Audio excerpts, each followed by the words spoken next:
friends, in this section of my video, I'll be going through an important topic, that is the calculation of field intensity due to a dipole on its equatorial position. As we had already gone through the concept of dipole, now first we should know what is equatorial position is. This is actually a topic of class 12th NCERT chapter number 1. Going through this figure, I am explaining the concept of equatorial position. Going through this figure, consider this AB as a dipole with minus q charge placed at A and plus q charge placed at point B. The separation between the two charges is 2a. As you can observe, this axis acting as a perpendicular bisector bisecting the dipole in two equal halves is known as equatorial line. I am consider a point P. This is a point P where you need to calculate net electric field intensity due to this dipole. So, in order to calculation of field intensity due to this dipole, what you need to do, first you have to calculate the expression or the magnitude of individual fields of positive charge and negative charge, and then you have to calculate net electric field, that is the resultant. So we will again observe this figure. Consider a point P at a distance r from this dipole, from the center of dipole. Let this center be O, which is at a distance r from the center. Now we are placing a unit charge whose magnitude is unity at point P, where we need to calculate the net electric field. So the distance AP becomes under root of a square plus x a square r square plus a square, that is by Pythagoras theorem. Similarly, distance BP, that is the distance between the charge and the point, becomes under root of r square plus a square. Now writing the magnitude, since we know that the field due to a single charge is 1 upon 4 pi epsilon 0 q by x square, where x is the distance and q is the charge, I am writing the expression of field due to minus q, which is E1 as 1 upon 4 pi epsilon 0 q upon AP square. Now distance AP is under root of r square plus a square. So the magnitude of AP square will be r square plus a square. So the magnitude of E1 becomes 1 upon 4 pi epsilon 0 q upon r square plus a square. This is our equation number 1. The direction of E1 will be towards the charge minus q, as we have kept a positive point charge of unity magnitude at point P.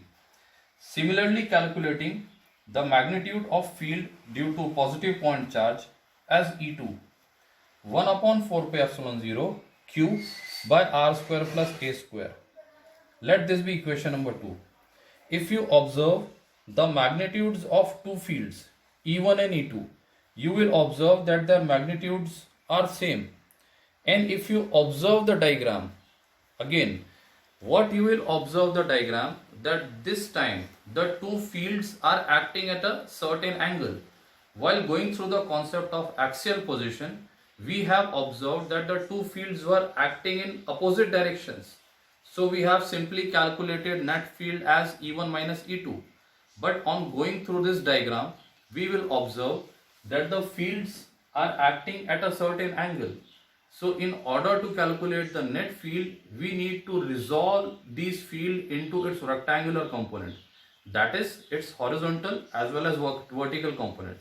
So again, observing this figure, I am breaking this field E1 and E2 into its components.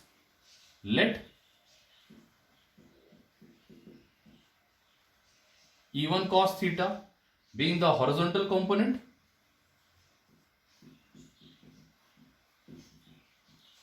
and E1 sin theta by the vertical component. This was for E1. Now for E2, similarly,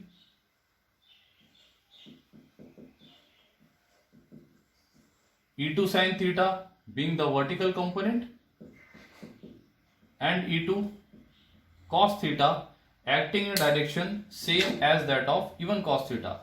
Now if you observe the rectangular components, you will observe that E1 sin theta and E2 sin theta are acting in two opposite directions. Hence, both the vertical components will cancel out each other. While on observing the horizontal component, you observe that both the horizontal components are acting in same direction. Both of these horizontal components will now be added to get the net field.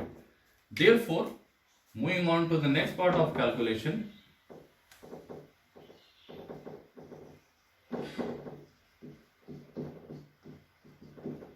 resultant field E is equals to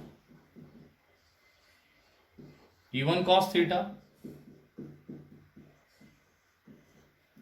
plus E2 cos theta. Since the magnitudes of E1 and E2 are same, I write E as E1 cos theta plus E1 cos theta. So net field becomes twice of E1 cos theta. Substituting the value of parameters, twice the magnitude of E1, 1 upon 4 pi epsilon 0 q upon r square plus a square into cos theta. As cos theta is base upon hypotenuse, so again observing this diagram, the base is a and hypotenuse is under root of r square plus a square. Therefore, cos theta becomes base, that is a upon under root of r square plus a square. So, q into 2a, q into 2a will give the value of electric dipole moment. So, we have p upon 4 pi epsilon 0 r square plus a square and under root of r square plus a square will become r square plus a square to the power 3 by 2. So this is the final expression of field intensity due to a dipole on its equatorial position. If you observe this relation, you will observe an important thing, that the field on equatorial position is just half as that of its axial position. In order to calculate its special form, what you need to do, you need to consider the dipole as very short and consider the point at a very large distance. So this was actually the whole concept of field intensity due to a dipole on its equatorial position. I hope you will be understanding this topic well. Thank you.